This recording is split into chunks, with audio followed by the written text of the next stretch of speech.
Hello everyone, आप सभी लोगों का स्वागत है टीचिंग परीक्षा के आज के इस वीडियो में, जिसके अंदर में फ्रेंड्स हम लोग हमारा बिहार स्पेशल जीके जीएस की जो एक श्रृंखला चला रहे हैं बिहार शिक्षक भर्ती तैयारी 4.0 के लिए, उसका एक महा रिवीजन करेंगे।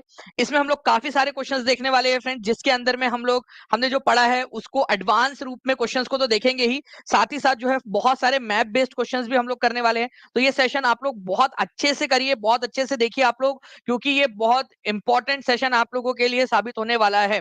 ठीक है, चलिए तो जल्दी से शुरू करते हैं बिना किसी देरी के। जितने भी लोग जुड़ चुके हैं उन सभी लोगों का स्वागत है, और सबसे पहले मैं उन सभी लोगों का बहुत बहुत शुक्रिया अदा करना चाहूंगा जिन बच्चों ने इस सेशन को फ्रेंड्स शुरू होने से पहले ही यहाँ पर मैं लाइक कर दिया था। तो उन सभी बच्चों का बहुत बहुत अभिनंदन, बहुत बहुत आभार, और आप लोगों का शुक्रिया इस सेशन को फ्यूल देने के लिए। चलिए, तो जहां भी शेयर कर सकते हो सभी लोग जल्दी से शेयर कर देंगे। टीचिंग परीक्षा को चैनल को सब्सक्राइब करके बेल आइकन भी दबा देंगे सभी लोग। सभी को गुड आफ्टरनून, गुड आफ्टरनून। चलिए, पहला क्वेश्चन आप लोगों के स्क्रीन के ऊपर में ये रहा फ्रेंड्स। ठीक है, आप लोगों का इसको जो है आप लोगों ने वन नाम दे देते हैं हम लोग यहाँ पर में। ठीक है, ये क्वेश्चन आप लोगों का देखिए, आप लोगों के सामने है, जालियनवाला बाग कांड के दौरान भारत का वायसराय कौन था? जल्दी बताइए आप लोग। ठीक है, और पोल के अंदर में आंसर करना है आप लोगों ने। पूरे 30 क्वेश्चन है आप लोगों के, और 30 के 30 क्वेश्चन आप लोगों ने सॉल्व करने हैं। चैलेंज है आप लोगों को, ये 30 के 30 क्वेश्चन आप लोगों ने बहुत अच्छे से सॉल्व करने हैं। पहला क्वेश्चन आपके सामने आ चुका है कि जालियनवाला बाग हत्याकांड के समय में कौन था वायसराय? तो वो थे लॉर्ड चैम्सफोर्ड। ये याद रखना है आप सभी लोगों ने फ्रेंड्स। जालियनवाला बाग हत्याकांड हुआ कब था? ये हुआ था आप लोगों का, ठीक है, 13 अप्रैल। उस दिन कौन सा दिन था, कौन सा त्योहार था उस दिन? 13 अप्रैल 1919 को हुआ था। और 1919 के समय में भारत के वायसराय थे लॉर्ड चैम्सफोर्ड। ये भी याद रखेंगे आप लोग। तो भारत के वायसराय थे लॉर्ड चैम्सफोर्ड। ठीक है, ये आपका क्वेश्चन हो गया। और इसके अलावा जो है फ्रेंड्स रॉलेट सत्याग्रह, ठीक है, इसके रॉलेट सत्याग्रह के समय में, जालियनवाला बाग हत्याकांड के समय में कौन थे भारत के वायसराय? ये ऑलरेडी आप लोगों को जो है फ्रेंड्स मैंने करवाया हुआ है, आप देख सकते हो यहाँ पर में। वायसराय ऑफ इंडिया कौन थे उस समय में? जालियनवाला बाग हत्याकांड के समय में। डायरेक्ट वहीं से बना हुआ क्वेश्चन है आपका। लेफ्टिनेंट गवर्नर कौन थे पंजाब के? माइकल ओडवेयर। ये अगले बार क्वेश्चन पूछा जा सकता है। जब जालियनवाला बाग हत्याकांड हुआ तो पंजाब में हुआ था वो, ठीक है, अमृतसर के अंदर में। तो उस समय पंजाब के लेफ्टिनेंट गवर्नर कौन थे? माइकल ओडवेयर थे। ये याद रखेंगे आप सभी लोग, ये पूछा जा सकता है अगले बार एग्जाम के अंदर में आप लोगों से। ठीक है, चलिए, माइकल ओडवेयर लिख दो एक बार। और उस दिन बैसाखी का दिन था, ये भी याद रख लेना आप लोगों ने, बैसाखी का दिन था। माइकल ओडवेयर ये पंजाब के लेफ्टिनेंट गवर्नर थे, भारत के वायसराय थे लॉर्ड चैम्सफोर्ड। ठीक है, और बैसाखी का दिन था, ये आप लोगों ने याद रख लिया।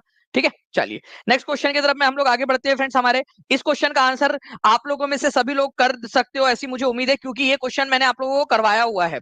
आप लोगों के लिए प्रैक्टिस क्वेश्चन, जल्दी बताइए।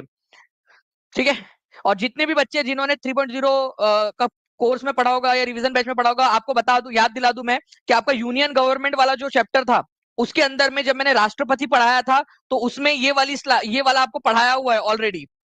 ये ऑलरेडी पढ़ाया था आपको। भारत के एकमात्र राष्ट्रपति जो 2 बार बने हैं, राजेंद्र प्रसाद जो है एकमात्र राष्ट्रपति जो के निर्विरोध चुने गए थे, नीलम संजीव रेड्डी ये भारत के लोकसभा के स्पीकर भी रह चुके हैं। तो ऐसे आपको सारी चीजें बताई हुई है मैंने ऑलरेडी आपको। ओके, तो नीलम संजीव रेड्डी जो है फ्रेंड्स भारत के 6ठे राष्ट्रपति थे। नीलम संजीव रेड्डी भारत के निर्विरोध चुने जाने वाले पहले व्यक्ति थे। सही बात है, नीलम संजीव रेड्डी भारत के सबसे कम उम्र के राष्ट्रपति भी थे उस समय में। बिल्कुल सही है यहाँ पर में। ये 6वें नंबर के राष्ट्रपति थे हमारे भारत के, ये याद रखना है आप लोगों ने। पहले राष्ट्रपति कौन थे हमारे भारत के? जल्दी बताइए आप लोग। भारत के पहले और दूसरे राष्ट्रपति का नाम बता दीजिए जल्दी से। ठीक है, उसके बाद में ये फर्स्ट व्यक्ति थे जिनको अनअपोज चुना गया था। ठीक है, अनअपोज मतलब कि उनके खिलाफ कोई खड़ा ही नहीं हुआ, तो कोई चुनाव हुआ ही नहीं। ठीक है, और उस समय में वो यंगेस्ट भी है। ठीक है, ये याद रखना है आप लोगों ने। सबसे कम उम्र के बनने वाले राष्ट्रपति बनने वाले व्यक्ति नीलम संजीव रेड्डी।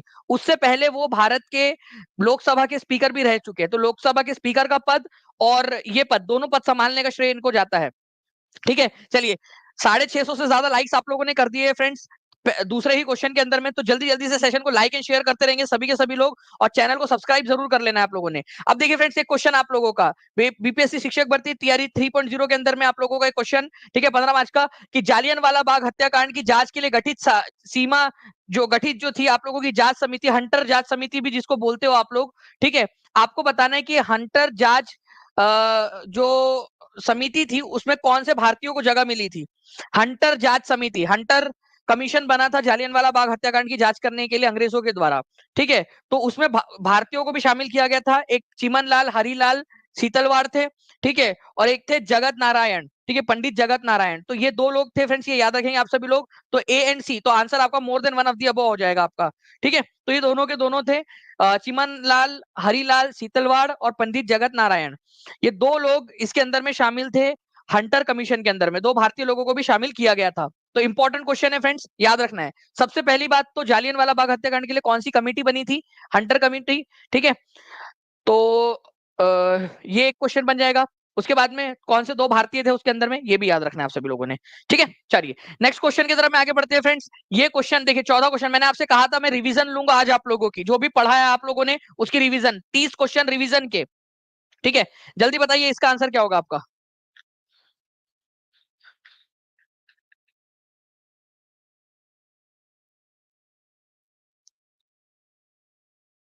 ओके, चलिए यहाँ पर में जो है फ्रेंड्स, एक चीज को हम लोग यहाँ पर में करेक्शन कर लेते हैं। यहाँ पर में आप लोगों से पूछा गया है कि कौन सा वाला कथन जो है वो आप लोगों का गलत है। ठीक है, ये पूछा गया है आप लोगों से, इनकरेक्ट वन। ठीक है, तो ये वाला आप लोगों का सही है, ये भी सही है, ये भी सही है। तो इनकरेक्ट एक भी नहीं है, तो नन ऑफ दी अबव आप लोगों का आंसर हो जाएगा, क्योंकि आप लोगों से पूछा था कौन सा वाला जो है वो इनकरेक्ट है। ठीक है, जब सारे के सारे सही है तो इनकरेक्ट तो नन ऑफ दी अबव हो जाएगा ना आपका। ठीक है, तो ये भी आप लोग याद रख सकते हो। चलिए, ये भी बढ़िया है आपका, कि आप लोगों ने यहाँ पर में ध्यान दिलाया कि इनकरेक्ट यहाँ पर में पूछा, और इनकरेक्ट जब पूछा गया आप लोगों से तो सारे के सारे जो है सही है, तो एक भी इनकरेक्ट नहीं है, ये आपका आंसर हो जाएगा। ठीक है, क्वेश्चन नंबर 2 का, तो उसको करेक्शन कर लेना प्लीज आप लोग। नेक्स्ट क्वेश्चन की तरफ में हम लोग आगे बढ़ते हैं फ्रेंड। 2011 की जनगणना के अनुसार भारत की कुल जनसंख्या में बिहार की जनसंख्या कितने प्रतिशत है? ठीक है, ये आंसर आप लोग एकदम फास्ट कर सकते हो। ठीक है, मेरे को नंबर आप लोग बताइए जल्दी से कितना है। ठीक है, चौथे नंबर का क्वेश्चन है, और हर कोई बच्चा, पूरे 30 क्वेश्चन आप लोगों ने सॉल्व करने हैं। 1000 से ज्यादा बच्चे देख रहे हैं, 800 के करीब आप लोगों ने लाइक्स कर दिए हैं फ्रेंड्स। पूरे 30 क्वेश्चन का आपको चैलेंज में दे रहा हूं। ठीक है, आप लोग बताइए कितना परसेंट था। ठीक है, और एरिया कितना परसेंट था, पॉपुलेशन परसेंटेज, बिहार की जनसंख्या में कितना प्रतिशत है। आंसर इसमें से मैं आपको बता दूं, उपरयुक्त में से कोई नहीं, ई इसका आंसर है। बट ये दो क्वेश्चन आप लोग बताइए, पॉपुलेशन का परसेंटेज और एरिया का परसेंटेज, दोनों क्या आप बता सकते हो मुझे? ठीक है, अगले बार पूछा जाएगा ये क्वेश्चन आप लोगों से। तो पॉपुलेशन के मामले में जो है फ्रेंड्स 8.58% है आपका, जिसको हम लोग अप्रोक्सीमेटली 8.60% भी मान सकते हैं। और बिहार को एरिया वाइज अगर हम लोग देखें तो 2.86% है। ठीक है, बिहार एरिया वाइज 2.86%, सभी को याद हो गया, बहुत अच्छी बात है।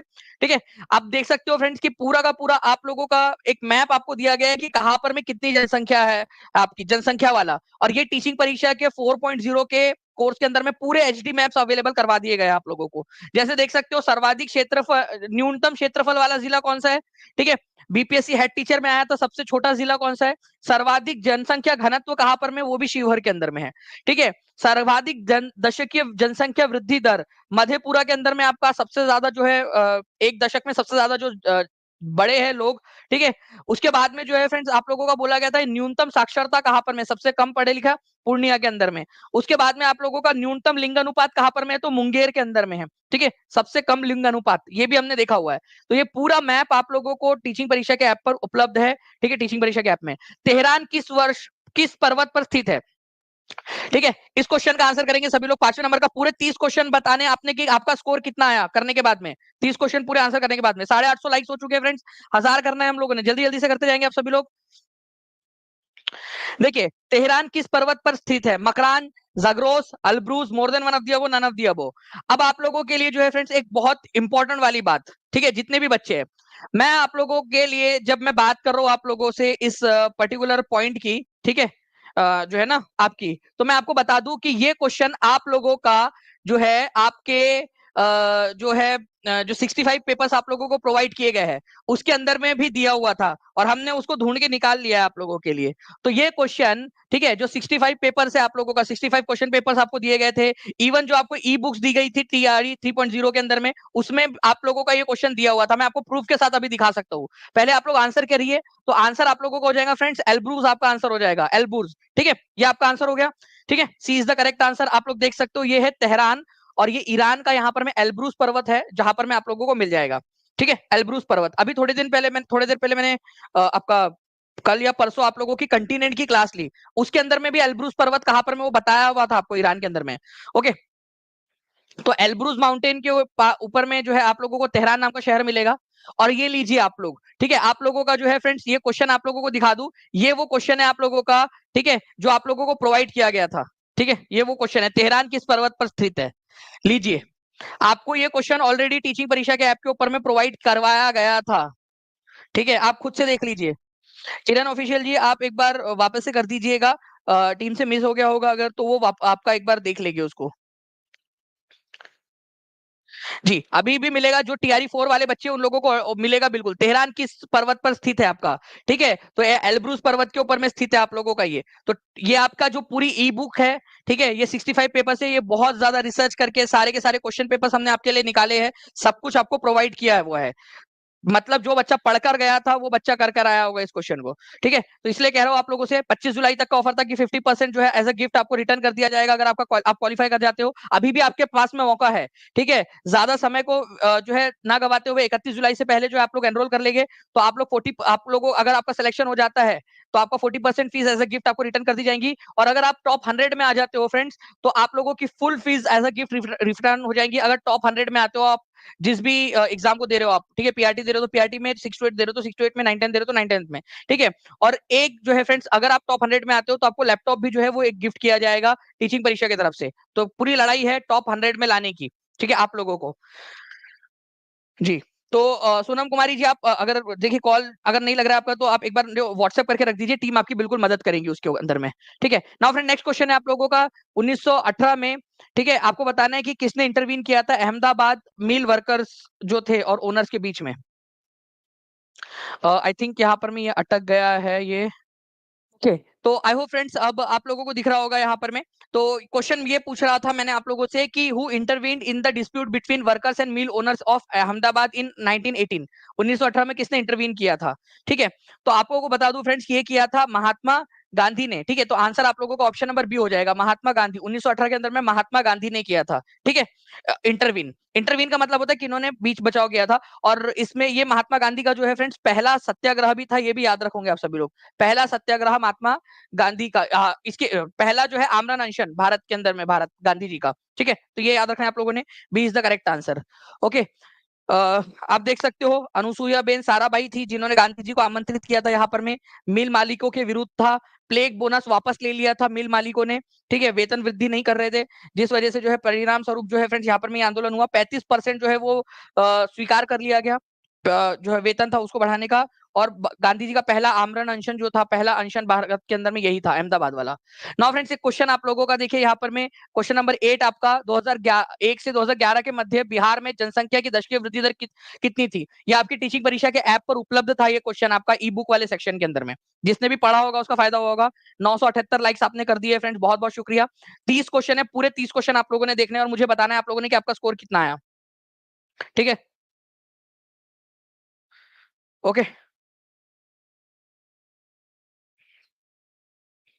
देखिए, तो अगर मैं बात करूं 2001 से 2011 के मध्य बिहार में जनसंख्या की दशकीय वृद्धि दर कितने प्रतिशत थी, ठीक है, तो ये थी आप लोगों की फ्रेंड्स, याद रखेंगे आप सभी लोग, 25.42% आप लोगों की, ठीक है, 0 4 नहीं, 4-2% थी आप लोगों की। तो यहाँ पर मैं कहां पर मैं दिया हुआ है ये ऑप्शन 25.42% आप लोगों का कहा दिया, ये नहीं है, ये नहीं है, ये भी नहीं है आप लोगों का। तो आंसर हो जाएगा आप लोगों का उपरयुक्त में से कोई नहीं, तो ये आंसर हो गया आप लोगों का।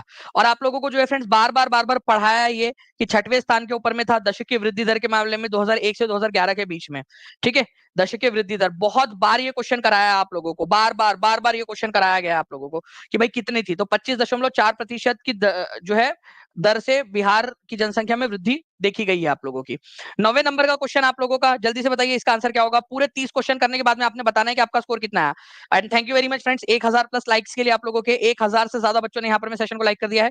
2011 की जनगणना के अनुसार बिहार के किस जिले में पुरुषों की तुलना में महिलाओं की संख्या अधिक है, ठीक है।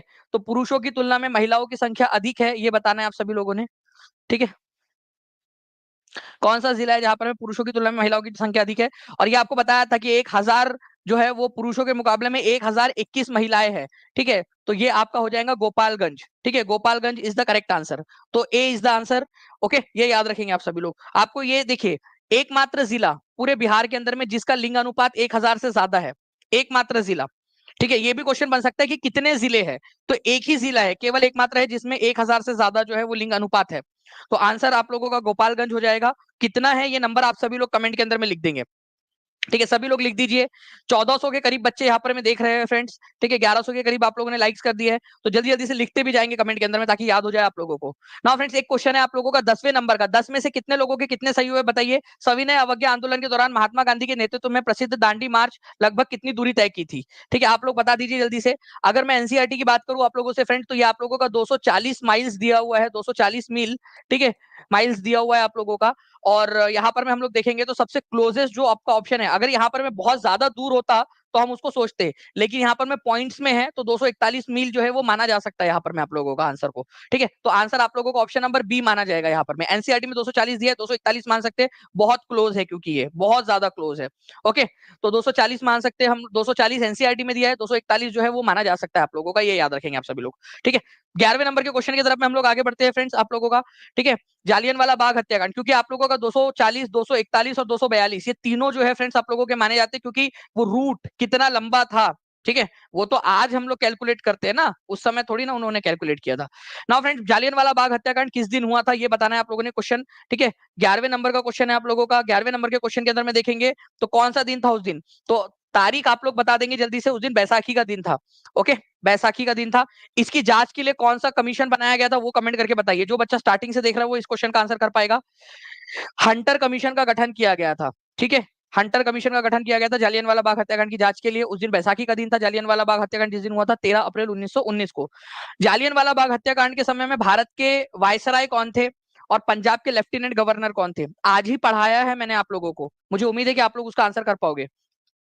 ठीक है, तो ये आप लोग देख लीजिए फ्रेंड्स, आप लोगों का रॉलेट एक्ट हुआ था, उसके बाद में जालियनवाला बाग हत्याकांड हुआ। रॉलेट एक्ट की वजह से जो है फ्रेंड 6 अप्रैल 1919 को जो है रॉलेट सत्याग्रह किया गया था। 13 अप्रैल 1919 को जो है फ्रेंड्स यहाँ पर में डॉक्टर सत्यपाल और सैफुद्दीन किचलू, इनको अरेस्ट करने के विरोध में जालियनवाला बाग के अंदर में लोग इकट्ठा हुए थे, जिनके ऊपर में जनरल डायर ने क्या किया, गोलियां चला दी थी। उस समय में पंजाब के लेफ्टिनेंट गवर्नर थे, ठीक है, माइकल ओ डुवेर, और भारत के वायसराय थे लॉर्ड, ठीक है, चैम्सफोर्ड। चलिए, तो ये पूरा का पूरा आप लोगों को मैं बार बार रिवाइज इसलिए करा रहा हूं ताकि आप लोग अच्छे से इसको पढ़ सके। 1500 से ज्यादा बच्चे देख रहे हैं, 30 के 30 क्वेश्चन करने आप लोगों ने, और आपने बताना है कि आप लोगों का आंसर, आपका स्कोर कितना आया। साइमन कमीशन के गठन की घोषणा कब की गई थी। मैं इस क्वेश्चन को जो है फ्रेंड्स इंपॉर्टेंट मानता हूं बहुत ज्यादा। प्लीज इस क्वेश्चन को इंपॉर्टेंट आप लोग भी मार्क करके रख लीजिए जल्दी से। ठीक है, बताइए जल्दी से इसका आंसर क्या होगा।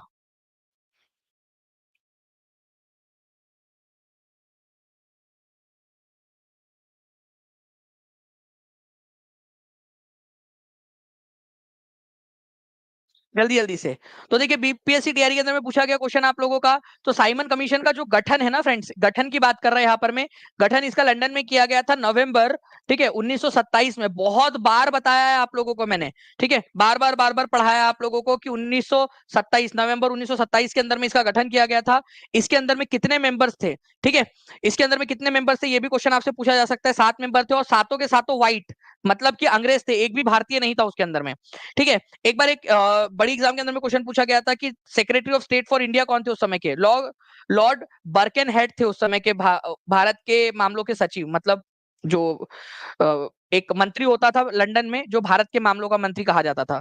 ठीक है, उस समय में भारत के वायसराय कौन थे, लॉर्ड इरविन थे, ये भी याद रखना है आप लोगों ने। लॉर्ड इरविन, भारत के वायसराय लॉर्ड इरविन, और भारत के secretary of state Lord Birkenhead. ठीक है, चलिए, तो साइमन कमीशन बनाते समय, उस समय में ब्रिटेन के प्रधानमंत्री थे स्टैनले बाल्डविन। आप लोगों को कराऊंगा ये क्वेश्चन जो है फ्रेंड्स, आपसे पूछा जा सकता है कि साइमन कमीशन ने अपनी रिपोर्ट कब सौंपी। तो देखिए, साइमन कमीशन जो है फ्रेंड्स, आप लोगों को बताना चाहता हूं मैं कि साइमन कमीशन का गठन किया गया था नवंबर 1927 में।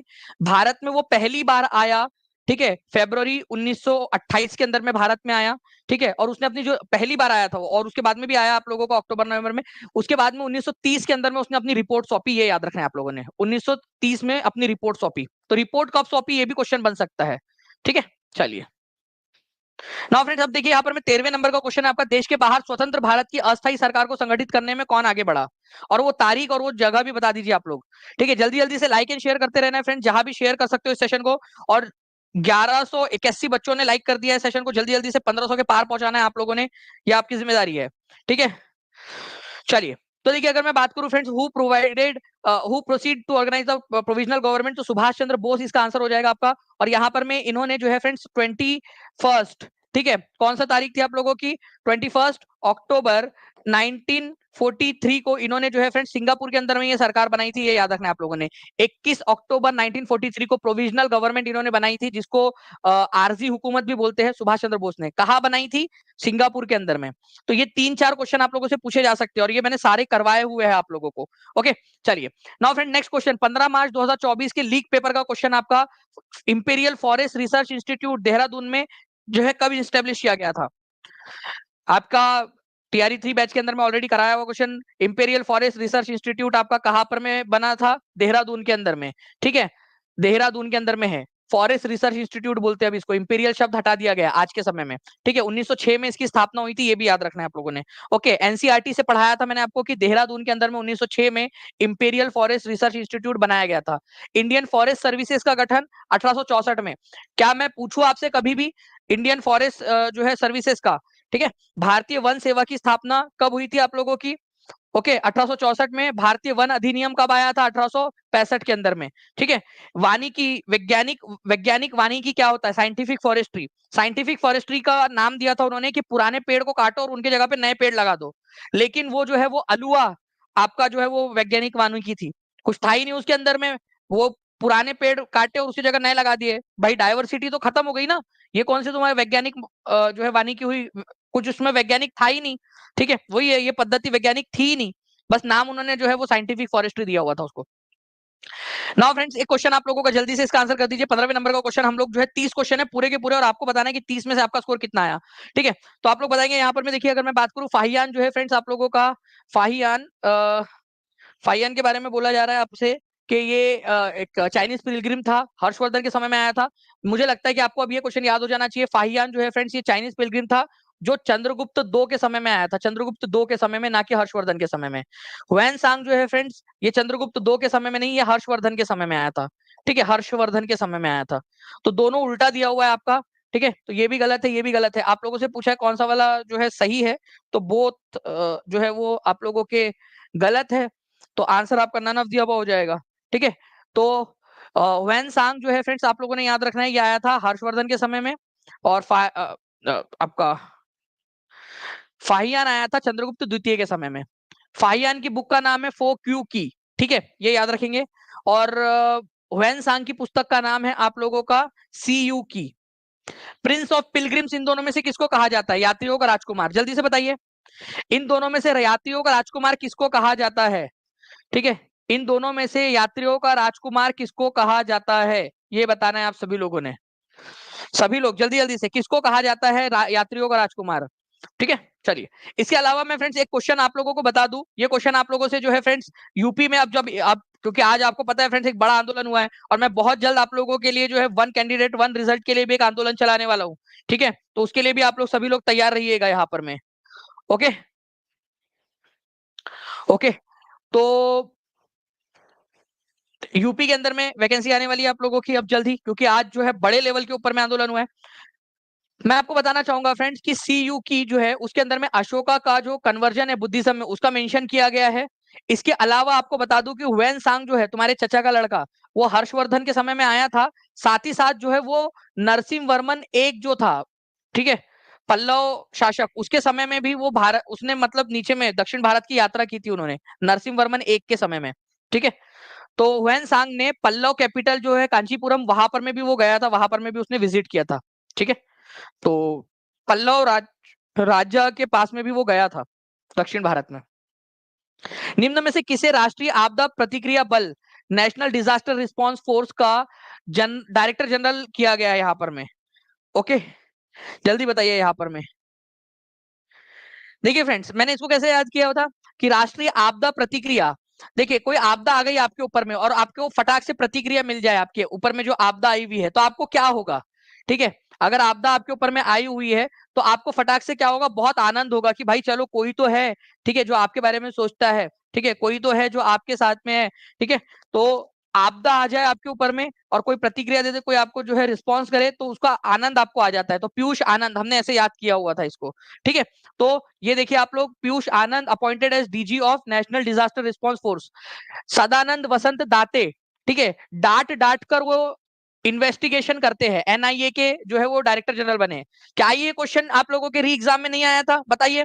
पढ़ाया हुआ क्वेश्चन है आपका, ये दोनों के दोनों आपको इस तरीके से बताया था मैंने। सदानंद वसंत डांटे, डांटते बहुत ज्यादा, डांट के पूछते, इन्वेस्टिगेशन करते हैं वो, ठीक है, इसलिए एनआईए का बना दिया उनको, ठीक है। और आनंद आ जाता है जब वो रिस्पॉन्स करते हो, तो यहाँ पर मैं नेशनल डिजास्टर रिस्पॉन्स फोर्स का, ये आप लोगों को पढ़ाया हुआ जो है यहाँ पर मैं पूरा का पूरा ये है, ठीक है। नाउ फ्रेंड्स, आप लोगों से मैं बोलूंगा कि 15 में से 15 किसके आ चुके हैं, अभी 30 क्वेश्चन है पूरे के पूरे टोटल, 30 में से 30 किसके आते बताना है। 1313 लाइक्स आप लोगों ने कर दिए फ्रेंड्स, ठीक है। नेपाल की पर्यटन राजधानी पोखरा किस प्रदेश में स्थित है? पहली बात तो नेपाल की पर्यटन राजधानी क्या है, ये क्वेश्चन आया था कि नहीं आया था एग्जाम के अंदर में, आपको कराया हुआ क्वेश्चन डायरेक्टली। और कहां पर में है ये, तो ये आपका जो है गंडकी प्रोविंस के अंदर में है, ये याद रखना है आप लोगों ने, C is the correct answer, Gandaki province के अंदर में। देखिए ये मैंने वो स्लाइड थी जिससे मैंने आपको पढ़ाया था कि नेपाल सरकार ने जो है गंडकी गंडकी प्रांत के अंदर में एक शहर है पोखरा, उसको नेपाल की पर्यटन राजधानी घोषित कर दिया। ये पेड क्लास के अंदर में करवाया हुआ क्वेश्चन है आप लोगों को, ठीक है। मैंने कहा था इंपॉर्टेंट मार्क करो आप लोग, और आप लोगों ने आई होप इंपॉर्टेंट करके इसको याद कर लिया होगा, ये एग्जाम में आया आपके टीआरई एग्जाम के अंदर में, ठीक है। तो ये आप लोगों का जो है फ्रेंड 17वें नंबर का क्वेश्चन था। दो चीजें से पढ़ी हमने, पोखरा और गंडकी। अभी आप लोगों के बिहार में बहुत सारी वैकेंसीज आने वाली है, उसमें ये क्वेश्चन रिपीट होने के चांस है आप लोगों का, तो प्लीज इसको याद रखिए। आप लोग 1600 से ज्यादा बच्चे जुड़ चुके हैं, 1330 लाइक्स हो चुके हैं, जल्दी जल्दी से सेशन को लाइक एंड शेयर करते रहेंगे फ्रेंड्स। और जिन्होंने भी चैनल को सब्सक्राइब नहीं किया, चैनल को सब्सक्राइब जरूर कर लेंगे, हर कोई बच्चा चैनल को सब्सक्राइब जरूर कर लेगा, ठीक है। नाउ फ्रेंड, निम्नलिखित में से किसे अंतरिक्ष में भारत के पहले मानव युक्त मिशन के लिए अंतरिक्ष यात्री के रूप में चुना गया है, आपको बताना है। और मैं आपको चारों के चारों नाम जो है फ्रेंड्स याद करवा देता हूँ अभी के अभी, ठीक है, अभी के अभी याद करवा देता हूं आप लोगों को सारे नाम, ताकि आप लोगों का जो है आने वाले एग्जाम्स के लिए वो टेंशन ही खत्म हो जाए, ठीक है। तो गगनयान जो है फ्रेंड्स, ये हमारा वो यान रहने वाला है, मिशन का नाम भी गगनयान मिशन है, ठीक है। और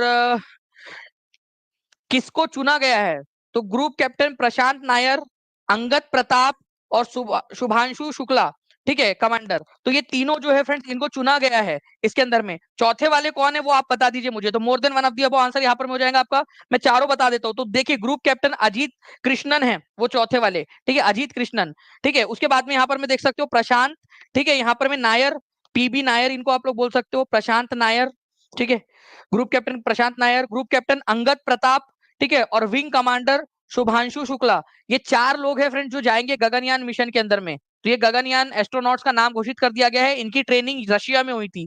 इनकी ट्रेनिंग कहाँ हुई थी, ये क्वेश्चन अगले बार पूछा जा सकता है। ट्रेनिंग ट्रेनिंग इन लोगों ने की हुई थी रशिया के अंदर में, रशिया में उन्होंने ट्रेनिंग की है पूरी की पूरी, ठीक है। चलिए, तो ये एक पॉइंट था आप लोगों का जो बन गया यहाँ पर में, और आप लोगों ने खुद ने आंसर कर दिया है।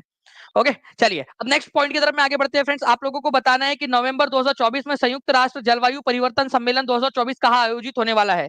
आने वाली एग्जाम्स के लिए भी बहुत ही इंपॉर्टेंट वाला क्वेश्चन है आपका, बताइए। आने वाली एग्जाम्स के लिए भी बहुत इंपॉर्टेंट है। जितने भी बच्चे देख रहे हैं यहाँ पर मैं चाहूंगा कि जल्दी से सेशन को लाइक एंड शेयर जरूर कर दे। 1400 से ज्यादा लाइक्स आप लोगों ने कर दिए फ्रेंड्स, 1600 से ज्यादा बच्चे देख रहे हैं, और कितना स्कोर आ रहा है वो भी बताते रहेंगे आप लोग। ये 19वें नंबर का क्वेश्चन है आप लोगों का। नवंबर 2024 में संयुक्त राष्ट्र जलवायु परिवर्तन सम्मेलन कहाँ आयोजित हुआ था आप लोगों का, तो बाकू अजरबैजान के अंदर में, ठीक है, होने वाला है आप लोगों का। ये याद रखेंगे आप सभी लोग फ्रेंड्स, ठीक है। United nation climate change conference जो है बाकू अजरबैजान में होगा नवंबर 2024 में। आप बताइए ये कौन से नंबर की सीओपी है, सीओपी कॉन्फ्रेंस ऑफ पार्टीज बोला जाता है उसको। आपका इसी स्लाइड में दिया हुआ है, ढूंढो उसको, चलो ढूंढो कहां पर में दिया हुआ है, कौन से नंबर की सीओपी है ये, ढूंढो और कमेंट करो, क्योंकि ये भी क्वेश्चन पूछा जा सकता है कि United nation conference on climate change का जो है आप लोगों का कॉन्फ्रेंस होने वाला है, ठीक है, वो कौन से नंबर की सीओपी है, कौन से नंबर की कॉन्फ्रेंस ऑफ पार्टीज है, ठीक है। तो ये है आप लोगों की 29वें नंबर की, 29th नंबर की, ये याद रखना है, सीओपी 29 इसको बोला जाएगा, सीओपी 29। बहुत बढ़िया फ्रेंड्स, आप लोगों ने लिख दिया है, और जिन्होंने भी लिख दिया है उनका अभिनंदन, क्योंकि आप लोग जो है आगे बढ़ने वाले बच्चे हो, आप सिलेक्शन लेने वाले बच्चे हो। और मैं कह रहा हूं आप लोगों से कि टॉप 100 में लेकर आना है मैंने। 31 तारीख तक का टारगेट इसलिए रखा है, जो बच्चा ज्वाइन हो जाएगा क्योंकि वो बच्चा पढ़ रहा होगा, वो बच्चा अभी से मेहनत कर रहा होगा। तो मैं अभी भी कह रहा हूं आप लोगों से कि जितने बच्चे ज्वाइन हो चुके हैं, ठीक है, उनको तो पूरी जान लगानी ही लगानी है। जो बच्चे और 31 तारीख तक ज्वाइन हो रहे हैं वो लोग इस कंपटीशन के अंदर में रहेंगे, तो सभी लोग जल्दी जल्दी से ज्वाइन कर सकते हैं। नाउ फ्रेंड, नेक्स्ट क्वेश्चन है, for what purpose is water use the most in India. 20वें नंबर का क्वेश्चन, भारत में पानी का प्रयोजन सबसे ज्यादा कहां पर में होता है। ये झारखंड की पीसीएस एग्जाम से कॉपी किया गया क्वेश्चन था, ठीक है, बीपीएससी ने डायरेक्ट उठाया है, एज इट इज, ऑप्शन तक चेंज नहीं किया उन लोगों ने, तुम्हारे चचा के लड़कों ने, ठीक है। यहाँ पर में जो है फ्रेंड्स कृषि के क्षेत्र में सिंचाई में इसका इस्तेमाल सबसे ज्यादा होता है। ठीक है, तो भारत में पानी का सर्वाधिक उपयोग कहाँ पर में होता है, तो सिंचाई मतलब कि खेती में, इरिगेशन, एग्रीकल्चर के क्षेत्र में, एग्रीकल्चर के अंदर में, कृषि के क्षेत्र में सबसे ज्यादा होता है। ये याद रखेंगे आप लोग सिंचाई के लिए। ओके, ये डायरेक्टली पॉइंट दिया हुआ है आप लोगों का। तो कृषि क्षेत्र में सबसे ज्यादा पानी का जो है इस्तेमाल किया जाता है भारत के अंदर में। ओके, नेक्स्ट क्वेश्चन है फ्रेंड्स, आपको बताना है कि अटल सेतु जो मुंबई और नवी मुंबई को जोड़ता है उसकी लेंथ कितनी है। ये क्वेश्चन भी वापस से पूछे जाने की संभावना है। 1650 बच्चे जुड़ चुके हैं, 1450 आप लोगों ने लाइक कर दिए, 1500 का टारगेट है हमारा। जल्दी जल्दी से सभी लोग लाइक भी करते रहेंगे सेशन को, और जिन्होंने चैनल को सब्सक्राइब नहीं किया चैनल को सब्सक्राइब जरूर कर देंगे फ्रेंड्स, ताकि आगे भी आप लोगों को इसी तरीके से जो है वो वीडियोस मिलते रहे, सारी जानकारी आप लोगों को मिलती रहे। जल्दी जल्दी से टीचिंग परीक्षा चैनल को सब्सक्राइब करके बेल आइकन दबा लेना है आप लोगों ने। नाउ तो देखिए फ्रेंड्स, इसका जो आंसर हो जाएगा आप लोगों को वो हो जाएगा 21.8 किलोमीटर। क्या आप मुझे इसको तोड़कर बता सकते हो? जल्दी बताइए, क्या पता ये क्वेश्चन आ जाए आप लोगों से, इसको तोड़कर बताओ। लैंड पर कितना कितना इसका डिस्टेंस है, और एक्चुअल जो है वो आपका सी में कितना डिस्टेंस है उसका। ये तो टोटल उसकी लेंथ हुई ना। ठीक है, तो यहाँ पर मैं आप लोग देखिए फ्रेंड्स, आप लोगों को पेड क्लास के अंदर में पूरा का पूरा बताया था मैंने, 21.8 किलोमीटर इसकी लेंथ है। पेपर में आया हुआ क्वेश्चन है आपका ये। ठीक है, जनवरी के करंट अफेयर में पढ़ाया था, और मैंने आपको इसको बाइफरकेशन करके बताया। आपको बताया कि 6 लेन है इसके अंदर में, 6 लेन का है ये आप लोगों का। ओके, देखिए आप लोग 21.8 किलोमीटर है, इसको 2 हिस्सों में बांटा जा सकता है आप लोगों का। ठीक है, 16.5 किलोमीटर यहाँ पर में, और जो बच जाता है आप लोगों का फ्रेंड्स 5.5 किलोमीटर आपका, ये मिलाकर इस तरीके से जो है आप लोगों का ये हो जाएगा 16.3 और 5.5, तो 16.3 जो है वो एक्चुअल में उसमें है आपका समुद्र के ऊपर में, और 5.5 जो है आप लोगों का है जमीन के ऊपर में। ठीक है, तो ये आप लोगों को पढ़ाया था। कितने लेन है, कितने लेन का है वो, 6 लेन का है, ये भी याद रखेंगे आप सभी लोग। ठीक है, चलिए, तो इसको प्लीज थोड़ा सा याद रख लेना आप सभी लोग। 16.5 आप लोगों का जो है फ्रेंड सी के ऊपर में है ये, और सबसे लंबा जो है फ्रेंड समुद्री पुल है आपका अटल सेतु। नेक्स्ट क्वेश्चन की तरफ में आगे बढ़ते हैं। देखिए यहाँ पर में भारत और जापान द्वारा संयुक्त सैन्य अभ्यास, सबसे पहली बात तो भारत और जापान के बीच में जो है जो संयुक्त सैन्य अभ्यास होता है उसका नाम क्या है, धर्मा गार्डियन, आपको याद होना चाहिए। 25 फरवरी 2024 को हुआ था। ठीक है, राजस्थान के महाजन क्षेत्र के अंदर में। ठीक है, तो उसका नाम ही है धर्मा गार्डियन। ठीक है, तो धर्मा गार्डियन इसका आंसर हो जाएगा आप लोगों का। Answer is option number B. कितने परसेंट लोगों ने आंसर किया है सही, देख लेते हैं यहाँ पर में। ओके, चलिए बताइए जल्दी से। 1700 के करीब हम लोग पहुंचते जा रहे हैं friends, and thank you very much for 1500 plus likes आप लोगों का यहाँ पर में सेशन के बीच में ही। तो धर्मा गार्जियन 22वें नंबर का क्वेश्चन था ये आपका। ठीक है, और ये 5वां संस्करण आयोजित हुआ आपका। तो आपसे पूछा जा सकता है, अभी नेक्स्ट क्वेश्चन बता रहा हूं आपको, नेक्स्ट क्वेश्चन क्या आ सकता है एग्जाम में। भारत और जापान के बीच में गार्जियन, धर्मा गार्जियन करके एक एक्सरसाइज हुई थी आपकी, जिसका 5वां संस्करण आयोजित हुआ। वो कौन से राज्य में आयोजित हुआ था, भारत के कौन से राज्य में आयोजित हुआ था, ये क्वेश्चन बन सकता है। ठीक है, तो भारत के कौन से राज्य में आयोजित हुआ था ये, भारत के राजस्थान राज्य के अंदर में महाजन फील्ड फायरिंग रेंज के अंदर में आयोजित हुआ था। ये याद रखेंगे आप सभी लोग। ओके, ऐसे क्वेश्चन बन सकता है आपका। ठीक है, राजस्थान के अंदर में। तो एक इंपॉर्टेंट क्वेश्चन नेक्स्ट वाली एग्जाम के लिए आपको बता दिया, राजस्थान पूछा जा सकता है। कौन सा संस्करण था, ये भी क्वेश्चन बन सकता है आप लोगों से। संस्करण एक लेक्चर हम लोग लेंगे फ्रेंड्स, जिसके अंदर में हम लोग सारी जो मिलिट्री एक्सरसाइजेस है वो सारी की सारी मिलिट्री एक्सरसाइजेस भी हम लोग कंप्लीट कर लेंगे।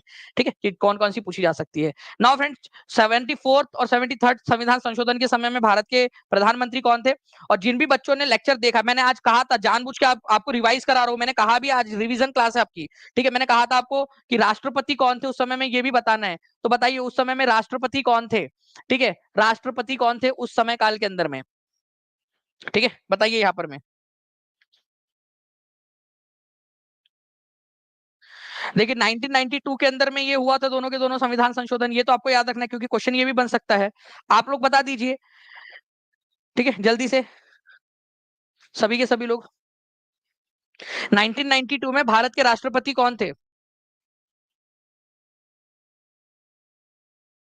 Very good friends. तो यहाँ पर मैं आप लोगों का देखिए, यहाँ पर मैं प्रधानमंत्री पूछा है तो पहले इसका आंसर कर देते हैं प्राइम मिनिस्टर का। तो प्राइम मिनिस्टर थे पीवी नरसिम्हा राव। ठीक है, 73rd एंड 74 संविधान संशोधन 1992 के समय में। और उस समय में भारत के राष्ट्रपति थे, ठीक है, शंकर दयाल शर्मा। ठीक है, शंकर दयाल, ठीक है, शंकर दयाल शर्मा। और मैं एग्जामिनर भाई साहब से रिक्वेस्ट करूंगा कि प्लीज अगर आप ये लेक्चर कहीं पे भी देख रहे हो, या कोई आप मेरा मैसेज पहुंचा सकते हो एग्जामिनर तक, तो प्लीज यार उनको बोलो ना कि एक क्वेश्चन ऐसा भी कुछ बनाए, थोड़ा बच्चों का जो है दिमाग की टेस्टिंग होगी, वो और ज्यादा मेहनत करेंगे फिर अगले बार से। ठीक है, तो एग्जामिनर तक पहुंचाओ यार ये क्वेश्चन, ये भी बन सकता है। ठीक है, क्या पता एग्जामिनर देख रहा हो लेक्चर मेरा, वो बना भी दे इस क्वेश्चन को अगले बार। ठीक है, तो तैयार रहिए आप लोग इस क्वेश्चन के लिए भी। ओके, चलिए 1700 से ज्यादा बच्चे देख रहे हैं फ्रेंड्स यहाँ पर, मैं बहुत अच्छी बात है। पीवी नरसिम्हा राव, ओके, ये याद रखना है आप लोगों ने। इनको हाल ही में जो है फ्रेंड्स भारत रत्न से भी सम्मानित किया गया है। Now Kargil is located on the bank of, सबसे पहली बात तो आप बताइए कि कारगिल जो है फ्रेंड्स, अभी हाल ही में कारगिल विजय दिवस भी मनाया गया आप लोगों का, तो क्वेश्चन तो ये भी बन सकता है, कारगिल विजय दिवस कौन से दिन मनाया जाता है। ठीक है, तो कारगिल विजय दिवस अभी अभी मनाया गया आप लोगों का, बस एक दो दिन पहले। तो याद रखना है आप लोगों ने, कारगिल जो है फ्रेंड्स ये आपको मिलेगा लद्दाख के अंदर में, आज की लद्दाख यूनियन टेरिटरी के अंदर में ये मिलेगा आपको, लद्दाख यूनियन टेरिटरी के अंदर में। पहले कश्मीर में आता था, अभी लद्दाख यूनियन टेरिटरी में आता है। कारगिल का जो युद्ध था आपका वो 1999 में हुआ था, और कारगिल विजय दिवस जो है वो मनाया जाता है आप लोगों का 26 जुलाई को, 26 जुलाई को कारगिल विजय दिवस मनाया जाता है। ठीक है, कारगिल, कारगिल विजय दिवस, विजय दिवस। सारी की सारी जानकारी एक क्वेश्चन में जो भी बन सकता है वो मैं आपको देने की कोशिश कर रहा हूं यहाँ पर मैं। बाकी कारगिल जो है फ्रेंड्स सुरु नदी के किनारे पर स्थित है। ठीक है, सुरु रिवर, ये याद रखना है आप लोगों ने। सुरु रिवर कौन से नदी की सहायक नदी है, किस नदी की सहायक नदी है, ये क्वेश्चन अगर आ जाए तो क्या करोगे। देखिए, यहाँ पर मैं जब हम पढ़ रहे हैं ना, तो यहाँ पर मैं इसको तो पढ़ेंगे तो पूरा डिटेल के अंदर में, मैं रिवीजन क्लास लेता ही इसलिए हूँ आप लोगों की। ठीक है, अगले संडे में भी अगर आप बोलोगे, ठीक है, यहाँ पर मैं अगर आप लोग अभी क्लास के बीच में ही 2000 प्लस लाइक्स कर देते हैं, तो मैं आप लोगों से प्रॉमिस करता हूँ कि मैं नेक्स्ट संडे भी आप लोगों की एक रिवीजन क्लास लूंगा, पूरा हफ्ता भर जो पढ़ाया है उसका रिवीजन, और इसी तरीके से हम लोग करेंगे यहाँ पर मैं। सुरु नदी किसकी सहायक नदी है, तो ये सिंधु नदी की सहायक नदी है, ये याद रखना है आप सभी लोगों ने फ्रेंड्स। ठीक है, सिंधु नदी की सहायक नदी है, इंडस की सहायक नदी है, कौन से हाथ से, कौन से तरफ से जाकर मिलती है, ठीक है, कौन से साइड से जाकर मिलती है, तो ये जो है फ्रेंड्स लेफ्ट हैंड ट्रिब्यूटरी है।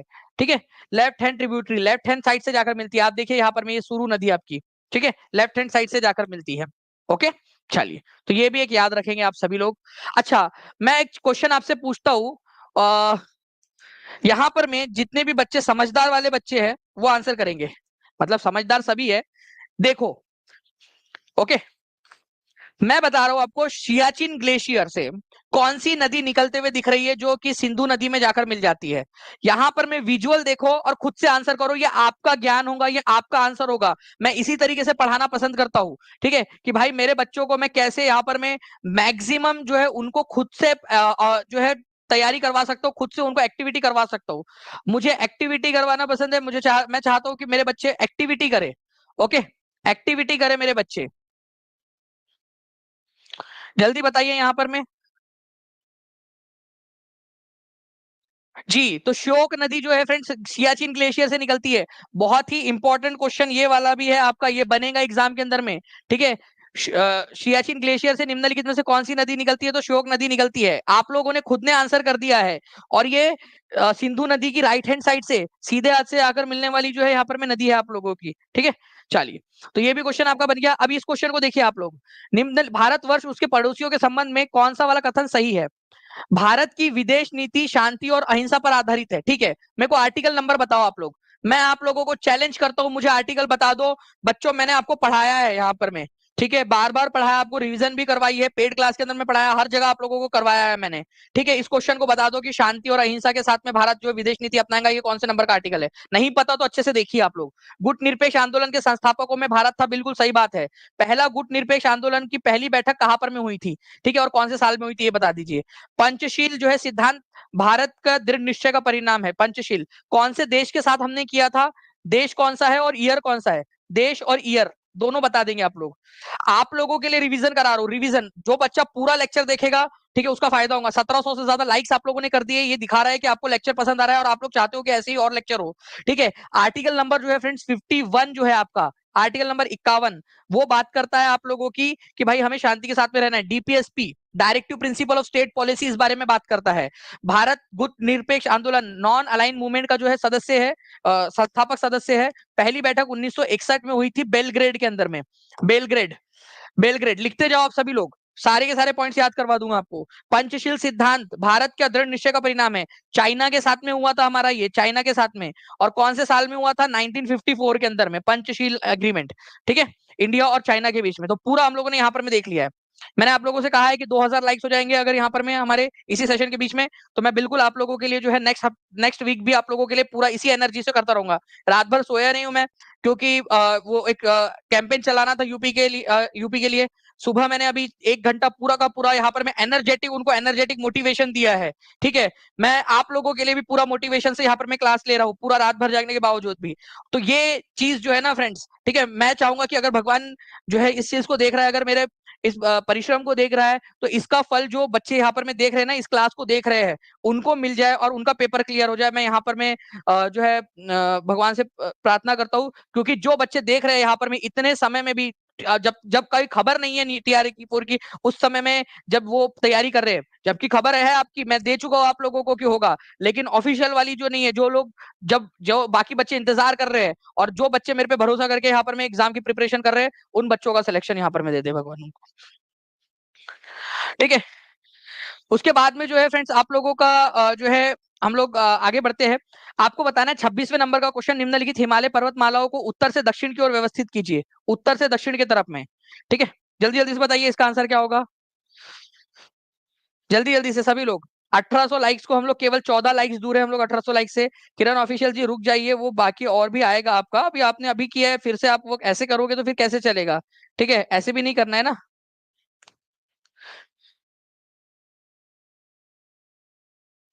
ओके चलिए, तो आप लोग देखिए फ्रेंड्स, उत्तर से दक्षिण की तरफ में कल जाएंगे पीडीएस लेने, कल। ठीक है, जाएंगे, लिखो सभी लोग, ये ट्रिक लिखो, कल जाएंगे, क्या लेने जाएंगे, पीडीएस लेने जाएंगे, पीडीएस लेने जाएंगे कल। ये हमने ट्रिक याद की थी, पीडीएस लेने। ठीक है, कल जाएंगे पीडीएस लेने। तो क से हो जाएगा आपका काराकोरम, ल से लद्दाख हो जाएगा, लद्दाख। ठीक है, ल से लद्दाख, क से काराकोरम आपका। ठीक है, काराकोरम। ठीक है, काराकोरम हो गया आप लोगों का। ठीक है, जाएंगे से झांसकर हो गया। ठीक है, जाएंगे से झांसकर, पीर पंजल, धौलाधर और शिवालिक। ओके, तो आपको उत्तर से दक्षिण की तरफ में लगाना है, तो सबसे पहले काराकोरम आएगा 2। ठीक है, फिर आएगा लद्दाख 1। ठीक है, फिर आएगा आपका झांसकर 4, और फिर 3। 2 1 4 3, 2 1 4 3 आपका ऑप्शन नंबर डी में दिया हुआ है। कितने बच्चों ने सही आंसर किया था, हाथ ऊपर करके बता देंगे जल्दी जल्दी से। ठीक है, 1824 यहाँ पर मैं लाइक्स कर दिया आप लोगों ने, बहुत बहुत शुक्रिया फ्रेंड्स आप लोगों का। ठीक है, 26, 3 क्वेश्चन बचे आप लोगों के, जल्दी जल्दी से आप सभी लोग यहाँ पर में तैयार रहिए आप लोग। Okay, now friend next question की तरफ में आगे बढ़ते हैं, और ये देखिए आप लोगों के लिए एक क्वेश्चन, सभी लोग जल्दी जल्दी से इस क्वेश्चन का आंसर करेंगे जल्दी से। ठीक है, सभी लोग जल्दी जल्दी से, फिर मैं आप लोगों को एक वीडियो दिखाता हूँ, सभी लोग।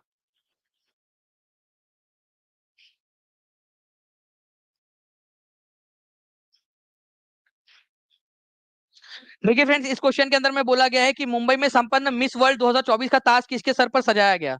ओके, आगे बढ़ते हैं हम लोग यहाँ पर में, पेड क्लास का वीडियो है। देखिए फ्रेंड्स, फिर से चला, ठीक है, आगे बढ़ते हैं हम लोग यहाँ पर में। देखिए फ्रेंड्स, मिस वर्ल्ड 2024 कौन बनी, 71वां एडिशन था ये मिस वर्ल्ड का। ठीक है, कौन है और कौन से देश से, ये भी बता दीजिए आप लोग। आप लोगों ने अगर आपको पता हो फ्रेंड्स, तो चेक रिपब्लिक करके एक देश है, चेक रिपब्लिक। ठीक है, वहां से बिलोंग करती है ये। जी, तो देखिए मिस वर्ल्ड पीजेंट जो है आप लोगों का वैसे हुआ इंडिया में था, मुंबई के अंदर में, इसलिए भी इंपॉर्टेंट है ये आपका। और तुम्हारे चाचा की नहीं, चाचा की नहीं बोलते यार, चलो कोई लड़की नहीं है, नहीं तो बेचारे लड़के लोग नाराज हो जाएंगे यार, हमारी कजन बना दिया करके, कोई बात नहीं। ठीक है, जो भी है, तुम्हारी फ्रेंड क्रिस्टालिना, ठीक है, वो बनी है मिस वर्ल्ड 2024। तो क्रिस्टालिना पिस्कजोवा नाम है इसका, क्रिस्टालिना पिस्कजोवा। ठीक है, क्रिस्टालिना पिस्कजोवा कहाँ की है ये, ठीक है, ये है चेक रिपब्लिक की, चेक रिपब्लिक की। पिज्जा भी आप लोग याद रख सकते हो कि मिस वर्ल्ड पिज्जा बनी है। ठीक है, पिस्कजोवा, पिस्कजोवा। ठीक है, क्रिस्टीना पिस्कजोवा। ठीक है, कहाँ की है, चेक रिपब्लिक की। तो ये भी क्वेश्चन पूछा जा सकता है, कहाँ की है ये मैडम।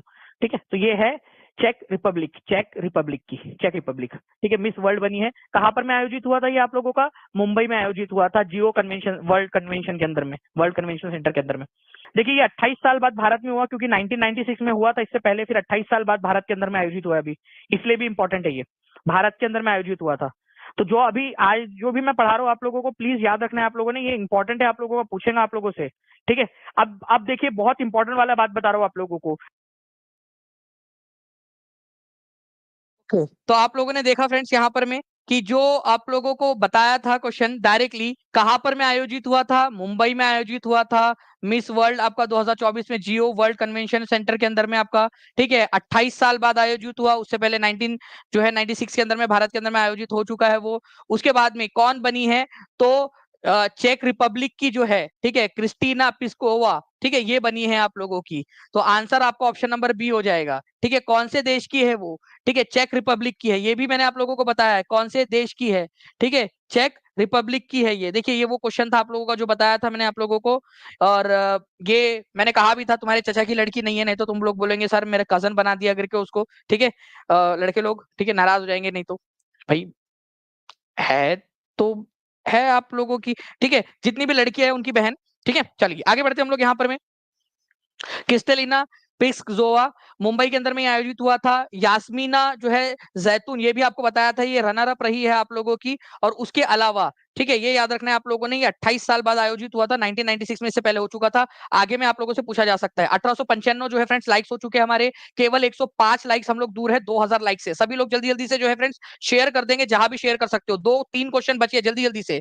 ठीक है, सर आपकी बहन है? अरे मेरी बहन बनाने के पीछे क्यों पड़े हो जबरदस्ती तुम लोग? ठीक है, who assassinated sir Curzon Wyllie, ठीक है, कर्जन वाइली इन लंदन। ठीक है, who assassinated sir Curzon Wyllie in London? जल्दी जल्दी बताइए। अदर स्टेट वाले 75 नंबर पे इमरुल क्विज। ठीक है, who assassinated sir Curzon valley in London. और वो घटना कब की, ईयर भी बता दीजिए आप सभी लोग, क्योंकि मैंने आपको रिवाइज करवाया हुआ है। तो आंसर हो जाएगा मदन लाल ढींगरा। और 1909 के अंदर में उन्होंने ये हत्या कर दी थी लंदन के अंदर में। सरदार उधम सिंह जो थे, उन्होंने माइकल ओ ड्वेयर को मारा था, जो पंजाब के लेफ्टिनेंट गवर्नर थे जालियनवाला बाग हत्याकांड के समय में। याद करो आप लोग। ठीक है, तो वो वाली बात थी। तो आंसर इसका ऑप्शन नंबर बी हो जाएगा, मदन लाल ढींगरा 1909 के अंदर में। मदन लाल ढींगरा जो है फ्रेंड्स, जो नेशनल इंडियन एसोसिएशन जो है आप लोगों का, वहां पर में थे, वहां पर में रहा करते थे। इंडिया हाउस करके एक जगह थी जहां भारतीय लोग, भारतीय क्रांतिकारी लोग रहते थे, वहां के भी मेंबर थे ये मदन लाल ढींगरा।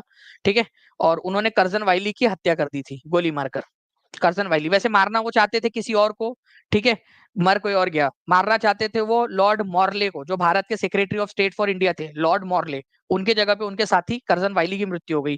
तो मतलब भाई बात ये है कि अगर तुम्हारा दोस्त जो है ना वो बहुत ज्यादा क्रांतिकारी इधर उधर हरकतें करता है, तो उसके साथ में घूमो फिरो मत। ठीक है, मतलब ये निकलता है। वो पता है ना, वो सर रैंड करके एक व्यक्ति थे, प्लेग कमीशन के, है ना, याद है क्या आप लोगों को? सर रैंड, उनको मार दिया था चापेकर बंधुओं ने। ठीक है, और उनके साथ में उनका एक साथी जो था आयर्स, वो भी मर गया। ठीक है, वो लॉर्ड जो मैजिस्ट्रेट किंग्सफोर्ड था, उनके ऊपर में हमला किया प्रफुल्ल चाकी और खुदीराम बोस ने। वो किंग्सफोर्ड तो मरा नहीं, उसके साथ में 2 औरतें थी, वो मर गई। मतलब भाई कोई क्रांतिकारी है उसके साथ में जाओ मत, चुपचाप से घर में बैठो। भाई बोलना तू चल मैं आ रहा हूँ तेरे पीछे पीछे करके। ठीक है, पीछे बाद में चले जाना। जबरदस्ती यार किसी को भी मार दे, कोई भी मर जाता पीछे से। ठीक है, 1800 से ज्यादा लोग हो चुके हैं फ्रेंड्स। 1968 लाइक्स आप लोगों ने कर दिए, मतलब आप लोग जो है फ्रेंड बहुत ज्यादा एक्साइटेड हो। जल्दी बताइए कि आपका गल्फ ऑफ कच्छ और द्वारका नाम की जो जगह है, द्वारका जो है फ्रेंड्स, पौराणिक कथाओं के अनुसार जो है आपको पता है कि भगवान श्री कृष्ण जो थे उनकी नगरी थी द्वारका नगरी। तो गल्फ ऑफ कच्छ और द्वारका को जोड़ने के लिए जो एक सेतु बनाया गया है, बताइए आप लोग कि उसका नाम क्या है? और दूसरी चीज, अब नाम अगर याद हो गया हो आपको, तो आप बताइए उसकी मीटर में दूरी कितनी है? मीटर में बताना है आप लोगों ने कितनी दूरी है। ठीक है, दूरी कितनी है, कितना उसका डिस्टेंस है मीटर में। ठीक है, फीट में भी आपको याद करवा दूंगा मैं, लेकिन अभी फिलहाल के अंदर में तो दूरी बताइए आप लोग इसके अंदर में। ओके, तो ये आप लोगों का जो है फ्रेंड्स, इसका नाम है आपका सुदर्शन सेतु। ये आपका आंसर है। आंसर यहाँ पर में 77% लोगों ने लगाया है। और उसके बाद में जो है, ठीक है, कुछ लोग बोल रहे सर बहन नहीं है, भाभी है आपकी। भाई मेरी भाभी है, इतने बड़े हो गए अभी तुम। ठीक है, उसको मेरी भाभी बनाओगे, मतलब यार हद हो गई तुम लोगों की। ठीक है, देख लो कोई ट्राई कर लो, चलो तुम्हारे लिए सह लेंगे इतना। ठीक है, चलो सुदर्शन ब्रिज कितना है फ्रेंड्स यहाँ पर में? 2320 मीटर की इसकी जो है वो लंबाई है, ये याद रखना है आप लोगों ने। ठीक है, 2320 मीटर की। ठीक है, चलिए आगे आते हैं फ्रेंड्स, तीसरे नंबर का क्वेश्चन आप लोगों का। और 2000 प्लस लाइक्स आप लोगों ने कर दिए हैं, बहुत बहुत शुक्रिया आप सभी लोगों का फ्रेंड्स, 2000 प्लस लाइक्स के लिए आप सभी लोगों के। और जो है मैं आप लोगों से अब प्रॉमिस करता हूँ कि अगले हफ्ते मैं संडे के दिन फिर से जो है फ्रेंड्स आप लोगों की टेस्ट लूंगा। सभी लोग रेडी है ना टेस्ट के लिए? पूरा हफ्ता पढ़ाऊंगा और टेस्ट भी लूंगा आप लोगों की। ओके चलिए, तो ये आप लोगों के साथ में ये पक्का रहा आप लोगों का, क्योंकि आप लोगों ने टारगेट पूरा कर दिया है। तो मैं आज आप लोगों से वादा करता हूँ कि मैं आप लोगों के लिए टेस्ट जरूर लूंगा अगले हफ्ते अभी। ठीक है, इस क्वेश्चन का आंसर कर दीजिए आप सभी लोग जल्दी जल्दी से। उसके बाद में मैं एक दो क्वेश्चन आप लोगों से पूछता हूँ, फिर उसके बाद में आप लोगों से बात करेंगे हम। ठीक है,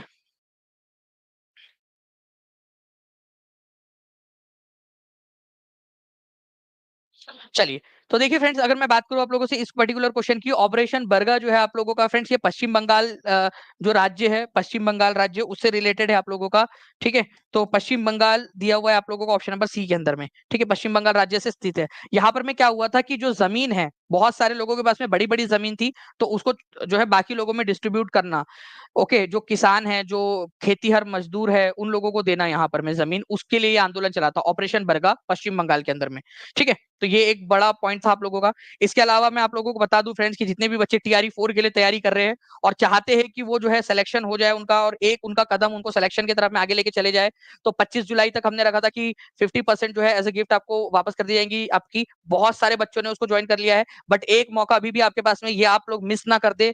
ध्यान रखिए, 31 जुलाई से पहले आप लोगों ने एनरोल कर लेना है, ताकि आप लोग जो है फ्रेंड्स इस कॉम्पिटिशन में पार्टिसिपेट कर ले, जिसमें 40% एज ए गिफ्ट आपको वापस हो जाएंगे अगर आप सेलेक्ट हो जाते हो तो। ठीक है, अगर आप सेलेक्ट हो जाते हो, ठीक है, सेलेक्ट हो जाता है आपका, तो आपकी गिफ्ट, आपको फीस वापस हो जाएंगी आप लोगों की। इसके अलावा अगर आप टॉप टॉप 100 में आते हो, ठीक है, अगर आपने 31 जुलाई तक कोर्स ज्वाइन कर लिया और अगर आप टॉप 100 में आते हो उसके बाद में, ठीक है, तो आपकी फुल फीस रिटर्न कर दी जाएंगी एज अ गिफ्ट आपकी। और फ्रेंड्स, अगर टॉप 100 में आते हो तो फिर फुल फीस जो है एज अ गिफ्ट आपको मिल जाएंगी। साथ ही साथ टीचिंग परीक्षा के हेड ऑफिस में बुलाकर आपको जो है एक लैपटॉप भी गिफ्ट किया जाएगा।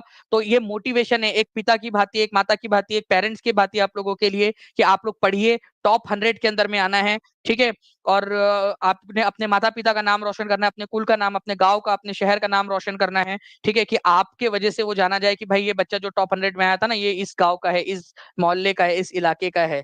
ठीक है, तो कितना स्कोर आया है आपका 30 में से, ये भी मुझे बताएंगे। जितने भी बच्चे पूछ रहे हैं कि कैसे ज्वाइन करना है सर, ठीक है, और क्या क्या मिलेगा, तो मैं आपको बता दूं कि पूरा कंप्लीट कोर्स है ये। जो ई बुक मैंने आपको बताया ना, जहां से क्वेश्चन आया था आप लोगों के, वो आप लोगों को इस कोर्स में फ्री ऑफ कॉस्ट मिलेंगी। जो मैंने आपको बताया ना 65 पेपर, वो आपको इस कोर्स में फ्री ऑफ कॉस्ट मिलेगा। आपको अलग से आपको लेने की जरूरत नहीं पड़ेगी। जो ये बच्चा 31 तारीख तक ले लेगा, उसको फ्री ऑफ कॉस्ट मिलेगा उसके अंदर में। ठीक है, वो सारी की सारी चीजें, इन्फोग्राफिक्स, वाईटी, जो आज की वाईटी की क्लास हुई उसकी पीडीएफ आप लोगों को कोर्स में मिल जाएंगी, और उस पर टेस्ट भी मिल जाएंगी आप लोगों को। ठीक है, तो ये सारी एनसीईआरटी, एससीईआरटी न्यू वाली जो एनसीईआरटी है वो भी डाल रहे हैं, उस पर बेस्ड क्वेश्चन भी डाल रहे हैं, एनिमेटेड वीडियोस भी आपको मिल जाएंगे। ठीक है, सिंपल सा तरीका है, जो नीचे में नंबर चल रहा है उस पर कॉल या व्हाट्सएप कर दीजिए। ठीक है, 7611 इस नंबर पे कॉल कर दीजिए, या 9697 888 444 कॉल कर दीजिए। अगर मान लीजिए कॉल ना लगे तो व्हाट्सएप कर देना, कॉल कर लो, अगर कॉल ना लगे तो व्हाट्सएप कर देना। ठीक है, व्हाट्सएप कर दीजिए। ठीक है, व्हाट्सएप कर दीजिए, या फिर टीचिंग परीक्षा के ऐप पर चले जाइए, डायरेक्टली टीचिंग परीक्षा ऐप डाउनलोड करो और टीचिंग परीक्षा के ऐप पर चले जाओ। बहुत सिंपल है, टीचिंग परीक्षा के ऐप से भी इसको करना। या फिर नीचे में एक लिंक दी गई है, लिंक ट्री की। ठीक है, उस लिंक ट्री के लिंक पे भी जाओगे आप लोग तो भी आप लोगों को मिल जाएगा। ठीक है, बजट और आप लोगों का इकोनॉमिक सर्वे दोनों के दोनों में करवाने वाला हूँ आप लोगों को। ठीक है, जो अभी बजट आया है ना, सेंट्रल बजट जो आया आप लोगों का, वो भी करवाऊंगा, और इकोनॉमिक सर्वे भी आप लोगों से करवाऊंगा। ठीक है, और नेक्स्ट वीक आप लोगों से प्रॉमिस रहा मेरा कि नेक्स्ट वीक आप लोगों से फिर से मैं रिवीजन करवाऊंगा, ताकि ऐसे ही खेल खेल में आपकी पढ़ाई होती रहे। ठीक है, और इसकी जो टेस्ट है आज वाले लेक्चर की, वो ऐप के ऊपर में मिल जाएंगी जिनको। फी जो है वो कितनी है, वो आप जो है एक बार कॉल कर लीजिए, या ऐप पर जाकर आप लोग पता कर लोगे तो आपको पता चल जाएगा। ठीक है, जो है जितना, अच्छा 40% ऑफ आपको यहाँ पर में मिल रहा है वैसे भी। ठीक है, 40% ऑफ है मॉनसून ऑफर का, तो 40% ऑफ का भी आप लोग वो फायदा ले सकते हो। ठीक है, जो अभी एक आपका चल रहा है मॉनसून ऑफर 31 जुलाई तक, उसमें तो जल्द से जल्द पढ़ाई शुरू कर दीजिए, ताकि ये आप भूल ना जाओ। ठीक है, और 31 जुलाई निकल जाए आपके हाथ से। ठीक है, चलो, thank you very much friends, take care and bye, God bless you all, thank you very much, bye, thank you. कितना स्कोर आया मुझे कमेंट करके जरूर बताना, आपका स्कोर कितना आया है। ठीक है, सभी लोग बताएंगे। Thank you very much everyone, आपके प्यारे प्यारे कमेंट्स के लिए बहुत बहुत शुक्रिया, और कमेंट करके भी बताइए ऊपर में।